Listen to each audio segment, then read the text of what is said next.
Hi மக்களே, இன்னைக்கு எல்லாருக்கும் பிடிச்ச ரவா லட்டு ஸ்வீட் எப்படி செய்யறதுன்னு பார்க்கலாம். இது செய்யறதுக்கு கம்மி டைம் தான் ஆகும்.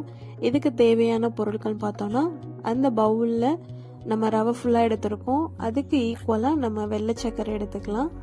1/4 லிட்டர் பால், கொப்பரிக்காய் இருந்துச்சுன்னா அதை நீங்கள் துருவி எடுத்துக்கோங்க. அதை நான் அந்த சின்ன பவுலில் ஃபுல்லாக எடுத்திருக்கேன். நம்மளுக்கு யூஸ் பண்ணுற அளவுக்கு டால்டா எடுத்திருக்கேன் நான். நீங்கள் நெய் இருந்தால் நெய் சேர்த்துக்கோங்க.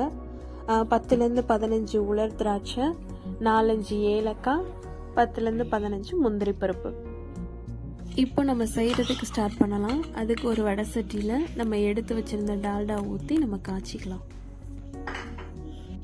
இப்போ நம்ம டால்டாவோட சேர்க்க வேண்டிய பொருள் என்னென்னா, முந்திரி பருப்பு, ஏலக்காய், உலர் திராட்சை. இப்போ இதை எல்லாத்தையும் சேர்த்து நம்ம நல்லா கிண்டணும். நம்மளுக்கு கோல்டன் ப்ரௌன் கலரில் வரும். ஆனால் நம்ம அதை அடிப்பிடிக்க விடக்கூடாது. அந்த கலர் சேஞ்ச் ஆகிறது நமக்கே தெரியும்.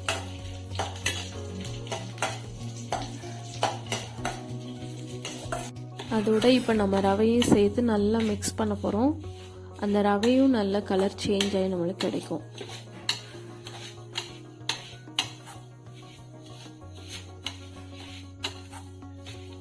நம்ம ரவையை நல்லா மிக்ஸ் பண்ணிட்டு இருக்கும் போதே சைடில் பாலையும் காய்ச்சி எடுத்துக்கலாம். அதுக்கு நம்ம 1/4 லிட்டர் பால் யூஸ் பண்ணியிருக்கோம். அது நல்லா கொதிக்கட்டும். இப்போ அந்த ரவையோட நம்ம 1 கப்பு கொப்பரிக்காயை சேர்த்து இப்போ நல்லா மிக்ஸ் பண்ண போகிறோம். இப்போ ஃபைனலாக நம்ம ஒயிட் சுகர் ஆட் பண்ண போகிறோம். இதை எல்லாத்தையும் மிக்ஸ் பண்ணும்போது நம்மளுக்கு ஸ்மெல்லு நல்லா வரும். இப்போ நமக்கு பாலும் நல்லா கொதிஞ்சு வந்துருச்சு. இப்போ நம்ம மிக்ஸ் பண்ணி வச்சுருந்த அந்த ரவையும் பாலையும் நம்ம ஸ்டவ் ஆஃப் பண்ணிவிட்டு வெளியே எடுத்துடணும்.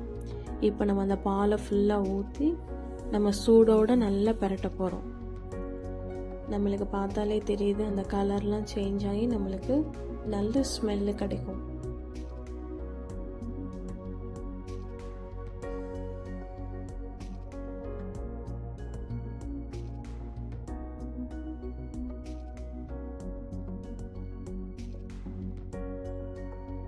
இப்போ நம்ம அந்த சூட்டோடையே அந்த உருண்டை பிடிச்சி வைக்க போகிறோம்.